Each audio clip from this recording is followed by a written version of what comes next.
ہم دعا کیا کریں گے، الگ الگ موضوعات پر دعا کریں گے۔ تو آج شروع کرتے ہیں، سب سے پہلے اپنے ملک کے لیے دعا کرتے ہیں، اپنے ملک کے تمام لوگوں کے لیے ہم دعا کرتے ہیں۔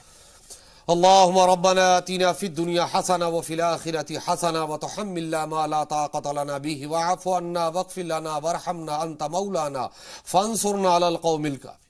اے مالک و مولا، ہمارے ملک میں آبادی عطا فرما، آمین۔ ہمارے ملک میں شادابی عطا فرما، آمین۔ جتنے بھی ہمارے ملک میں نوجوان بے روزگار ہیں انہیں روزگار عطا فرما دے،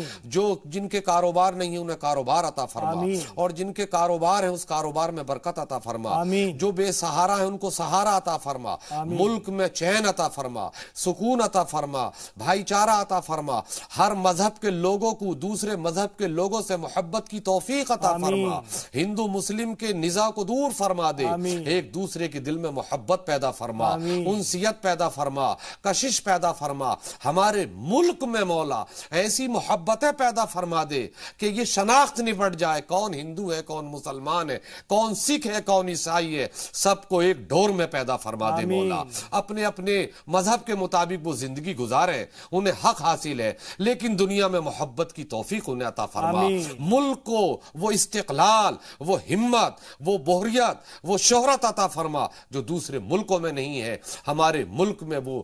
فضا پیدا فرما، وہ سائنسگی پیدا فرما، وہ وارفتگی پیدا فرما، وہ رقت آمیزگی پیدا فرما جو دوسرے ملکوں میں نہیں ہے، ہمارے ہندوستان کا آفتاب و ماتاب دوسرے ملکوں کے آفتاب و ماتاب سے درخشاں فیروزہ دکھائی دے، اے مولا جو کشائش ہے ان کو دور فرما دے، ملک خوشحال ہوگا تو لوگ خوشحال ہوں گے، جب لوگ خوشحال ہوں گے تو زندگیوں میں مسرتیں ہوں گی، خوشیاں ہوں گی، ہم آہنگی ہوگی، اور میلا سب سو آباد و شاداب فرما، مولا جو کہا ہے اس کو قبول فرما لے، یہ گناہگار ہاتھ ہیں تیری بارگاہ میں پھیلے ہیں مولا، ہمارے ملک میں چین، سکون، اطمینان، شانتی عطا فرما، آمین۔ وآخر دعوانا الحمدللہ رب العالمین، اللہ رب محمد صلی اللہ علیہ وسلم، نحن عباد محمد صلی اللہ علیہ وسلم، علی حبیبی کا خیر خلق کلہم دائما ابدا، صلو علیہ دائما صلو علیہ سرمدا، وبحق لا الہ